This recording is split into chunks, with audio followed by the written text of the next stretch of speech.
আজকে আমি peri peri বানাবো। এই যে দেখেন আমি চিকেনটা ছোট ছোট করে টুকরা করে নিয়েছি। এখানে আছে চিজ, বাটার, লবণ, হলুদ, শুকনো লঙ্কার গুঁড়া, চিলি ফ্লেক্স, আর পেরি পাউডার আছে এটা, আর হলো ধনিয়া পাতা, পেঁয়াজ কুচি কুচি করে কেটে নিয়েছি, রসুন কুচি কুচি করে কেটে নিয়ে আসি, আর লেবুর রস দিব। এখন আমি পেরি পেরিটা কীভাবে বানাবো সেটা আপনাদেরকে আমি দেখিয়ে দিচ্ছি। এই যে কড়াইতে দেখেন আমি এই যে বাটার দিয়ে দিচ্ছি।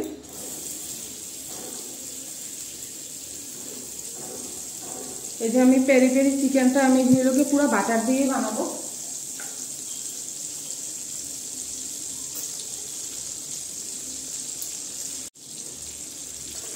এই যে এর মধ্যে আমি দিয়ে দিয়েছি পেঁয়াজ কুচি কুচি করে কেটে নিয়েছি, আর রসুনটা কুচি কুচি করে কেটে নিয়েছি, সেগুলো দিয়ে দিচ্ছি।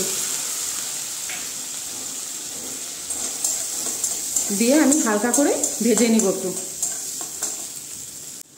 এই যে দেখেন হালকা করে আমি ভেজে নিয়েছি পেঁয়াজ আর রসুনটা।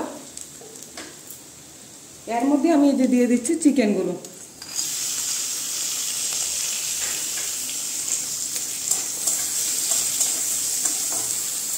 এর মধ্যে আমি দিয়ে দিচ্ছি লবণ। এই যে দেখেন লবণ দিয়ে দিচ্ছি, হলুদের গুঁড়া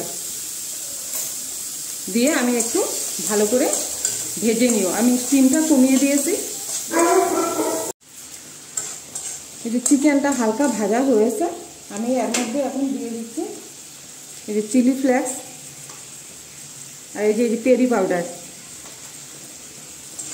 দিয়ে ভালো করে আমি এখন মিক্স করে নিচ্ছি।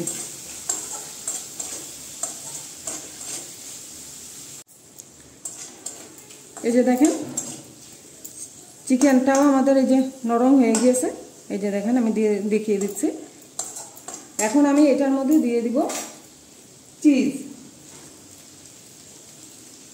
এই যে দেখেন চিজটা দিয়ে দিচ্ছি।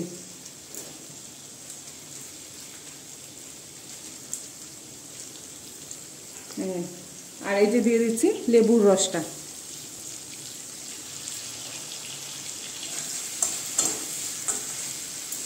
আর দিয়ে দিব এই যে ধনিয়া পাতাটা।